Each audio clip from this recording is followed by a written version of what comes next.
बहुजन समाज में जन्मे उन सभी महापुरुषों के चरणों में नमन करती हूँ जिन्होंने अपना पूरा संपूर्ण जीवन इस मूल निवासी बहुजन समाज की हक और आज़ादी के लिए अपना कुर्बान कर दिया। सम्मान का प्रतीक मंच और मंच पर बैठे हुए हमारे बुद्धिजीवी वर्ग के सभी अतिथि वक्तागण, सभागार में बैठे मेरे मूल निवासी बहुजन समाज के भाइयों और बहनों, आप सभी को मेरा जय भीम, जय भारत, जय मूल निवासी। तो उन्होंने हमको नाम दिया था हीन, फिर इन्होंने बाद में हिंदू। 1922 में आरएसएस के लोगों ने जो हैंड गवार, जो ढोरों का डॉक्टर है ना, आरएसएस का स्थापना करने वाला हैंड गवार जो ढोरों का डॉक्टर है, उसने 1922 में आर्य समाज की स्थापना कर, हिंदू महासभा की स्थापना की। और उसने 1922 के बाद 1924 में उन्होंने जनसंघ का निर्माण किया, आर्य समाज का उसका निर्माण किया 1924 में, और 1980 में फिर उसको भारतीय जनता पार्टी का नाम दिया। चटर्जी, बनर्जी, मुखर्जी नाम के 3 ब्राह्मणों ने कांग्रेस, जिसको हम आज पार्टी बोलते हैं, उसमें एक अंग्रेज भी था। 1885 में चटर्जी, बनर्जी, मुखर्जी नाम के 3 ब्राह्मणों ने एक मनोरंजन क्लब बनाया। मनोरंजन क्लब बनाने के बाद उनके दिमाग में आया कि इसको मनोरंजन क्लब बनाने के बजाय इसको बना तो दिया, इसको कांग्रेस पार्टी बना दी जाए। अंग्रेजी शासन में कांग्रेस पार्टी बनी। बनर्जी, चटर्जी और मुखर्जी नाम के 3 ब्राह्मणों ने कांग्रेस ब्राह्मणों की, बीजेपी ब्राह्मणों की, कम्युनिस्ट ब्राह्मणों की, देश में आज कोई भी ऐसी एक पार्टी नहीं है जो ब्राह्मण ठाकुर बनिया विहीन पार्टी। आज एक तरफ मूल निवासी बहुजन समाज के 85% लोग हैं, दूसरी तरफ जो है वो लोग हैं जिनमें ब्राह्मण ठाकुर बनिया है। लड़ाई हमारी किससे है? किससे लड़ रहे हैं? किससे लड़ रहे हैं? क्योंकि मूल निवासी बनाम विदेशी, मूल निवासी बनाम विदेशी। आज कोई भी पार्टी ऐसी नहीं है जिसमें ब्राह्मण ठाकुर बनिया ना हो, इसीलिए हमारे अधिकारों को आज छीना जा रहा है। जब जब हमारे सेनापतियों का नेतृत्व भर करके आता है, तब तब हमारे सेनापतियों का शिकार होता है। संत कबीर का शिकार हुआ, संत रविदास की हत्या हुई, छत्रपति शिवाजी महाराज के दाहिने अंग से उनके मतलब यानी ब्राह्मण ने, कोकोनस्थ ब्राह्मण ने 500 मोहरें लेकर के दाहिने पैर के अंगूठे से छत्रपति शिवाजी महाराज का राज्याभिषेक किया। छत्रपति शाहू जी महाराज ने 1901 में सबसे पहले आरक्षण देने का काम करा कि अधिकार वंचित जो समाज है इसको मैं आरक्षण दूंगा। 1901 में 1908 में अंग्रेजों ने सोचा कि ये वाकई में अधिकार वंचित समाज है, इनको कुछ देना चाहिए, क्योंकि छत्रपति शाहू जी महाराज जो कोल्हापुर के राजा थे, उन्होंने 50% इस वंचित समाज को आरक्षण दिया, जिनको इसीलिए उनको आरक्षण का जनक कहा जाता है। 50% आरक्षण 1908 में अंग्रेजों ने विचार किया, और 1935 में अंग्रेजों ने इसके लिए एक कानून बनाया कि इनके लिए अधिकार मिलना चाहिए, और 1942 में बाबा साहब ने इस अधिकार वंचित समाज को हक और अधिकार के लिए आंदोलन किया। और 1930, 31, 32 में गोलमेज सम्मेलन में जाकर के बाबा साहब ने हमें 3 अधिकार लेकर के आए। प्रतिनिधित्व का अधिकार, 2 वोट का अधिकार, प्रौढ़ता का अधिकार। इस बनिया गांधी ने 3 दिन का उपवास रहा, मतलब 1931-32 में यरवदा जेल में व्रत पर रह गया, और कहने लगा, मैं दलितों के लिए जो तू अधिकार ब्रिटिश शासन से लेकर के आया है, मैं अपने जान की बाजी लगा दूंगा, लेकिन तुझे अधिकार नहीं दूंगा तेरे समाज को। हम लोग कहते हैं, दे दी हमें आजादी बिना खड़ग बिना ढाल, साबरमती के संत तूने कर दिया कमाल। आज हरिजन कहने वाला यही गांधी है। बाबा साहब ने कभी गांधी को मिस्टर गांधी कहते थे, गांधी जी कभी नहीं कहा। और किसी के लिए मैं सम्मान पूर्वक तरीके से बोलूं, जिसने मेरे समाज का सत्यानाश किया, मैं उसको सम्मान दूं, यह किसी भी संविधान में नहीं लिखा। किसी किसी भी संविधान में नहीं लिखा। जो मेरे समाज की हक और अधिकारों के और उनके अधिकारों को उनको भिखारी बना करके छोड़ने वाले हैं, मैं उनको सम्मान दूं, ये जरूरी नहीं। भारतीय संविधान के अनुच्छेद 19 के तहत मुझे मेरे समाज के बीच में अपने हक और अधिकार की बात रखने का, अपने समाज को अपने समाज को जागृत करने का अधिकार है। इसलिए आज मैं इस मंच के माध्यम से बोल रही हूं। भारतीय संविधान के अनुच्छेद 52 के अनुसार अगर कोई राजनीतिक दल या कोई भी राजनीतिक दल या कोई भी सामाजिक दल अगर हमारे मूल निवासी बहुजन समाज को अधिकार वंचित करने का काम करता है या किसी समाज को करता है, तो हम सामाजिक समूह बना करके यानी अनुच्छेद 52 के अनुसार हम अपने समाज को जागृत करने का एक संगठन बना करके जागृत करने का काम कर सकते हैं। ये हमारा राइट है। किसी के बाप ने नहीं दिया हमको ये अधिकार, ये बाबा साहब ने दिया। भारतीय संविधान के अनुच्छेद 15(4) के अनुसार हमें समानता का अधिकार दिया। कुएं पर पानी पीने का अधिकार, नलकूप में जाने का अधिकार, कहीं पर भी जा सकते, होटलों में जा सकते, पार्कों में जा सकते। पहले हम नहीं जा सकते थे। हमारे पूर्वजों के गले में हंडी, कमर पे झाड़ू और कूले पे घंटा बंधा था कि शूद्र निकल रहा है। महात्मा फूले जो माली समाज के थे, महात्मा फूले ने आज इस समाज के अधिकारों को लड़ने के लिए उन्होंने सबसे पहले सत्य शोधक समाज की रचना करी, स्थापना करी, और उसी के अगेंस्ट में आरएसएस ने काय की स्थापना करी, काय की आर महासभा की। इस तरह से हमारी काट के लिए काम किया गया कि अधिकार वंचितों को और अधिकार वंचित किया जाए। और साथियों, हमारे पूर्वजों के लिए ढोरों का मांस खाने के लिए मजबूर किया गया, हमें नालियां साफ करने के लिए मजबूर किया गया। इन्होंने अपनी ब्राह्मणी व्यवस्था बनाने के लिए चातुर्ण वर्ण व्यवस्था बनाई। ब्राह्मण, क्षत्रिय, वैश्य और शूद्र 4 हो गए। 4 धाम, जगन्नाथ, अमरनाथ, सोमनाथ और कौन कौन सा नाथ, एक और है बद्रीनाथ, ठीक है ना।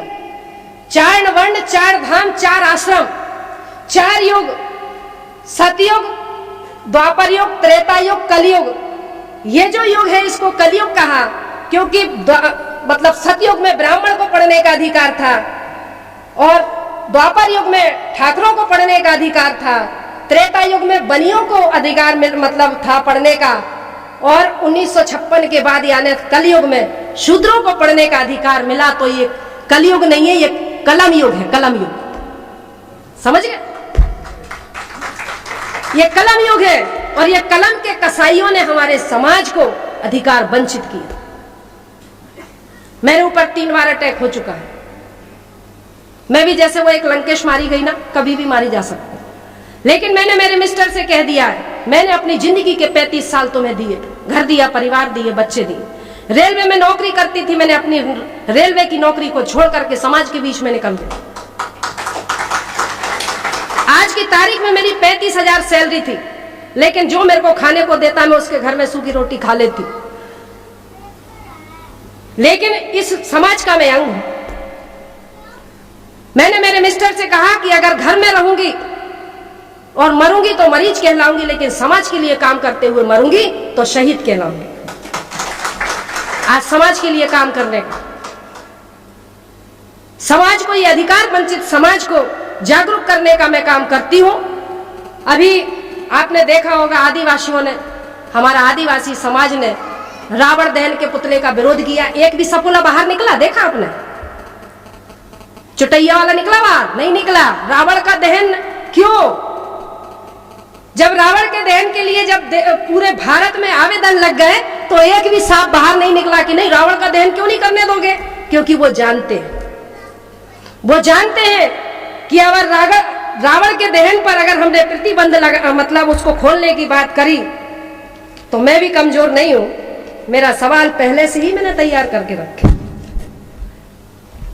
मैंने सभी संगठनों को लिख करके दे दिया कि अगर आपके ऊपर कोई डबल FIR करता है कि रावण के दहन होना चाहिए, तो मैंने कहा सबसे पहले उससे पूछना कि अगर रावण का दहन एक स्त्री के हरण के लिए किया जाता है तो सबसे पहला अदालत में जजों के सामने, हाई कोर्ट का जज हो या सुप्रीम कोर्ट का जज हो, कहना कि इंद्रदेव ने ऋषि गौतम की पत्नी अहिल्या के साथ बलात्कार किया, उसका अपहरण किया, उसका दहन क्यों नहीं? राजा पांडु ने माद्री के साथ बलात्कार किया, उसका दहन क्यों नहीं? ऋषि पाराशर ने केवट की बेटी सत्यवती को भगा करके ले गया और उसका बलात्कार किया, उसका दहन क्यों नहीं? बृहस्पति की पत्नी तारा का हरण वन मंत्री चंद्र ने किया। ये मैं नहीं कह रही हूं, उनके धर्मशास्त्र कह रहे जो उनके बाप दादों ने लिखे। तो वन मंत्री चंद्र ने अपहरण कर बलात्कार किया, उसका दहन क्यों नहीं? ब्रह्मा ने अपनी पुत्री सरस्वती का अपहरण किया, बलात्कार किया, उससे बेटी पैदा करी, उसका दहन क्यों नहीं? राजा नरक की रानियों के साथ कृष्ण ने जबरदस्ती विवाह किया, उसका भी तो दहन होना चाहिए ना। कृष्ण ने स्वयं की बहन सुभद्रा का अपहरण किया, उसका भी दहन होना चाहिए। कृष्ण, अब आप सोचते होंगे कृष्ण और राधा का संबंध क्या है? राधा कृष्ण की मामी है उनके धर्म के अनुसार। अगर कोई भांजा मामी के साथ रंग रलियां मनाएगा तो क्या कोई छोड़ेगा? उसका भी दहन होना चाहिए। इसी तरह भीष्म पितामह, महाभारत में भीष्म पिता ने अंबे अंबालिका का अपहरण किया, तीन लड़कियों का अपहरण किया, अंबे, अंबा, अंबालिका, उसका भी दहन करो। रावण का दहन करेंगे क्योंकि वो अनार था, वो हमारा मूल निवासी राजा था, उसको कहते हैं ब्राह्मण है। वाल्मीकि जी को कहते हैं ब्राह्मण है। आज हमारा जो भंगी समाज है, वाल्मीकि समाज है, वो सोचता है कि वाल्मीकि जी ने रामायण लिखी। अगर रामायण लिखी तो सुंदरकांड के दोहा क्रमांक 58 में यह क्यों लिखा कि ढोल गवार शूद्र पशु नारी सकल तारणा के अधिकारी? क्यों लिखा? यह लिखा है। ब्राह्मण जितने भी हमारे देश में आक्रांता आए, सबने भाषा के नाम पर बेवकूफ बनाया।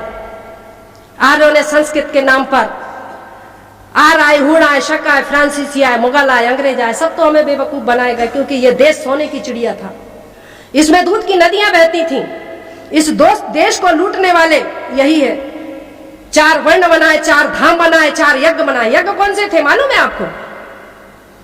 यज्ञों के नाम पर नर बलि दी जाती थी, यज्ञों के नाम पर पशु बलि दी जाती थी, यज्ञों के नाम पर गौ की बलि दी जाती थी।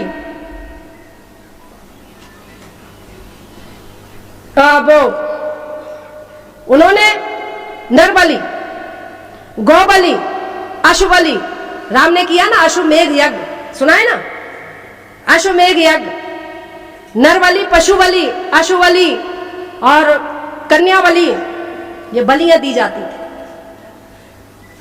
बलि के नाम पर मांस भक्षण करना और सोमरस पीना, ऋग्वेद में ब्रह्मा कहता है, ऋग्वेद में ब्रह्मा कहता है, हे ब्रह्माणी, तो मुझे गौ का मांस इतना खिलाती हो कि मैं खा खा के सांड जैसा हो गया।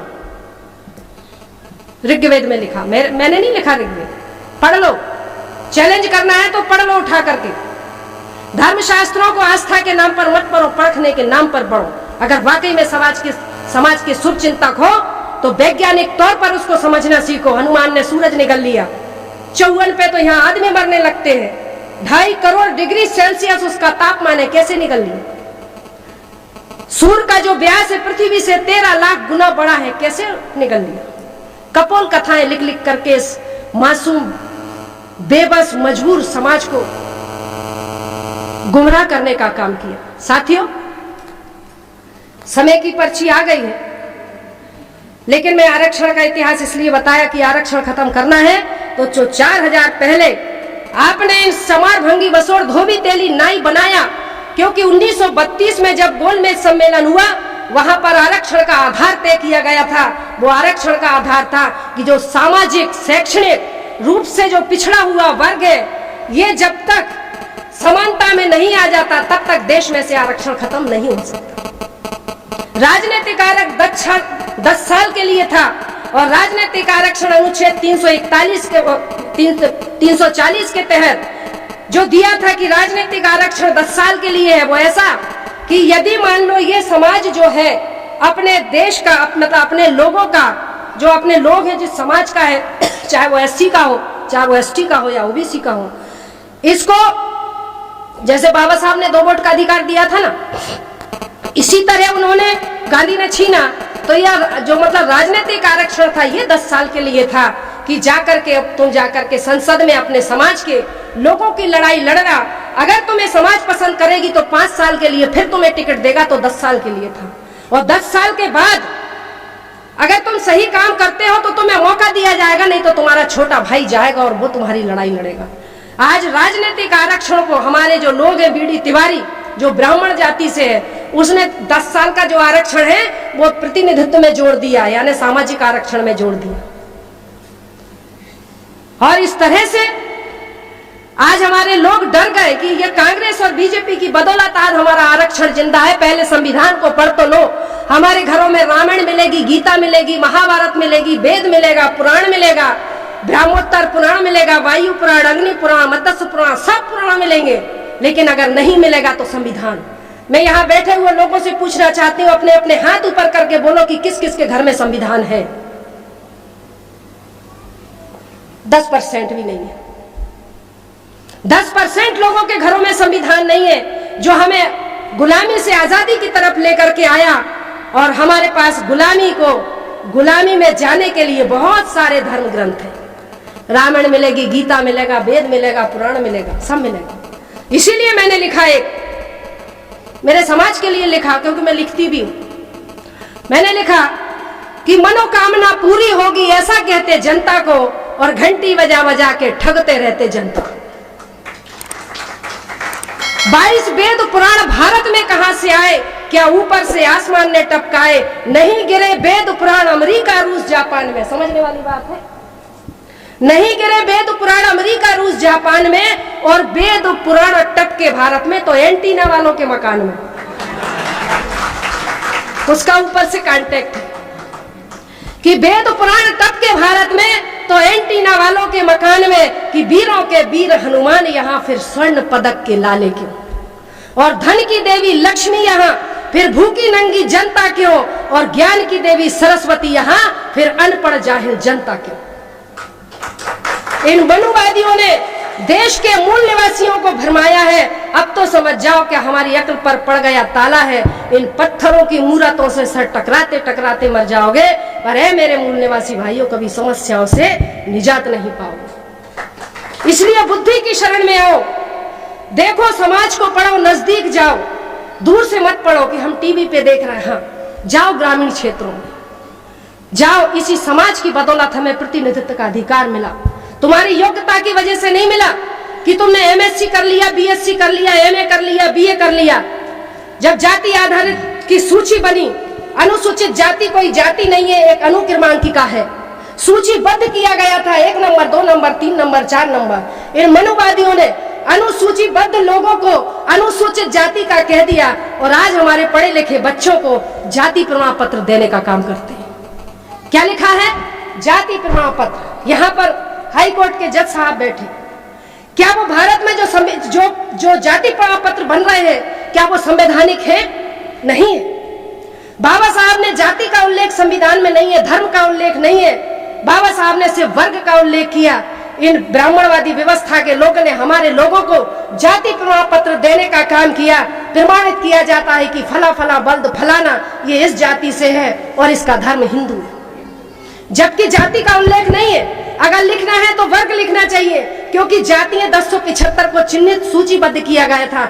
एससी वर्ग का चमार, भंगी, बसोर, धोबी, तेली, मतलब धोबी, बसोर, हम सब एक ही तो हैं। लेकिन जाति का उल्लेख कर करके आज हम 6500 जो जातियों के लोग हैं, आज एक एक जाति के 4-4 हजार संगठन बने। 70,000 संगठन देश में बने हैं, लेकिन 70,000 संगठन देश को जागृत करने का काम नहीं करते, बल्कि बाबा साहब और महात्मा फूले की फोटो लगा करके पंडित जवाहरलाल रोजगार योजनाएं चलाने का काम कर रहे हैं। समाज को जागृत करने का काम, बेसिक जानकारी नहीं है, इतिहास की जानकारी नहीं है, लेकिन बेस है, कैडर नहीं है। कैडर विहीन समाज कभी आंदोलन नहीं करता। कैडर विहीन समाज कभी आंदोलन नहीं करता। जब उसको अपने दुश्मन की पहचान नहीं है तो मारे किसको? हाथ पे पट्टी बांध के बंदूक चला रहा है, पता चला हमारी भाई मारा जा रहा है। तो साथियों, समय मैंने बहुत सारा लिया है, बहुत बोलना मेरे को बहुत कुछ है। आखिरी में एक ही बात कहूंगी कि मेरी जिंदगी का जो मकसद है, एक जंगल में आग लगी थी, एक जंगल में आग लगी थी। हाथी बहुत से खड़े खड़े देख रहे थे कि इस जंगल की आग में बहुत सारे पशु पक्षी जीव जंतु जल जल के मर रहे हैं। हाथी खड़े देख रहे थे। एक चिड़िया थी, वो बेचैन होकर के इधर उधर घूम रही थी और अपनी छोटी सी चोंच में से पानी ला करके उस जंगल की आग पर डालने का काम कर रही थी। जब जंगल की आग पर डालने का काम कर रही थी तो जो उसके बड़े भाई हाथी लोग थे वो बड़े हंस रहे थे, कह रहे थे क्यों रे, तेरी इस छोटी सी चोंच की आग से इस जंगल की आग बुझ जाएगी क्या? तो चिड़िया बोलती है, मेरे भैया जंगल की आग बुझेगी या नहीं बुझेगी मैं नहीं जानती, पर मेरा नाम आग लगाने वालों में नहीं, आग बुझाने वालों में जरूर शामिल किया जाए। साथियों, मेरा जीवन का उद्देश्य यह है और आपके लिए मैं आखिरी संदेश देती हूं कि एक जगह बंदरों का सम्मेलन हुआ, एक जगह बंदरों का सम्मेलन हुआ। बंदरों ने सोचा हमें भी इंसान बनने का अधिकार है, हम क्यों इनकी इतनी अत्याचार, ये मदारी हमें जब देखो हमारे पिछवाड़े पर डंडा मारता रहता, हमें बीच रोड पे नचाता रहता। हम भी लोगों को इकट्ठा करके समाज को जागृत करने का, अपने जो हमारे लोग हैं उनको जागृत करने का, बंदरों को जागृत करने का काम करते हैं। और जागृत करते करते उन्होंने एक सम्मेलन आयोजित किया, बहुत सारे बंदरों को बुलाया, बहुत सारे बंदर आए। कुछ लोग कहते फालतू का काम है, ये सम्मेलन करने से क्या होगा, क्या हमारा भला हो जाएगा? कुछ लोग बैठे रहे, कुछ लोग सुन करके चले गए, कुछ उसका बहिष्कार करके चले गए, कुछ आए कुछ नहीं आए।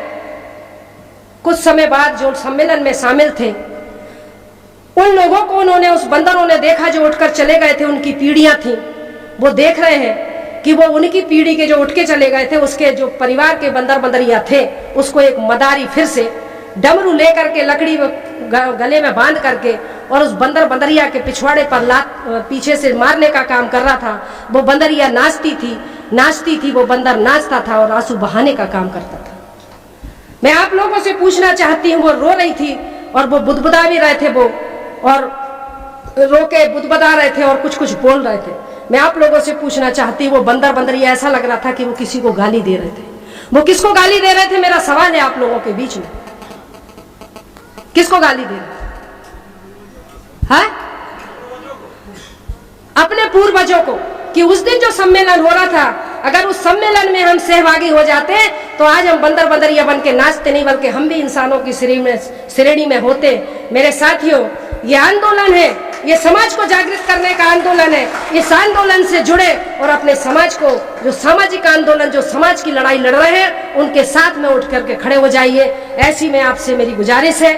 मैंने अनुशासनहीनता भंग करी है, उसके लिए मैं आप सभी से क्षमा चाहती हूँ, आयोजकों से भी क्षमा चाहती हूँ कि मैं जब तक मेरी बात पूरी नहीं होती, मैंने साहब से 3 घंटा मांगा था, सर ने मुझे आधा घंटा दिया, पर मैं आगे से जब भी मुझे बुलाया जाए तो कम से कम मुझे 3 घंटे बोलने के लिए, मेरे समाज को जागृत करने के लिए दी जाए। ऐसी मैं यहाँ से विनती करती हूँ। आप सभी ने मेरी बात को ध्यान से सुना, समझा और हाई कोर्ट के जज साहब को ईवीएम के विषय में मैं बताना चाहती हूँ। सुप्रीम कोर्ट, ये हाई कोर्ट का डिसीजन यानी 8 अक्टूबर 2013 को यानी सुप्रीम कोर्ट का जो डिसीजन है, वो आदेश होता है कि ईवीएम विदाउट पेपर ट्रेल चुनाव ना करवाए जाए। 2014 में जो भारत निर्वाचन आयोग है उसने नाजायज तरीके से चुनाव करके नाजायज सरकार केंद्र में बिठाई। अगर चुनाव नाजायज है तो प्रधानमंत्री जायज कैसे हो सकता है? वो भी नाजायज है। अगर वो नाजायज है तो ये सरकार नाजायज है और ये नाजायज लोग आज हमारे समाज को अधिकार वंचित करने का काम कर रहे हैं। मैं इसकी फोटो कॉपी करा के अपने जज साहब को दूंगी ताकि इसके ऊपर कार्रवाई करे। बाल सुब्रमण्यम स्वामी, प्रकाश करात, अटल बिहारी वाजपेयी और बहुत सारे 10-12 नेताओं ने मतलब हाई कोर्ट में यानी अपील करी थी 2009 में, 2011 में, 2013 को डिसीजन आया। फिर भी इन्होंने नाजायज तरीके से 2014 को चुनाव लड़वाया और नाजायज सरकार पूरे देश में बनाई। ऐसी नाजायज सरकार को उखाड़ के फेंकने का काम हमारा और आपका है। धन्यवाद।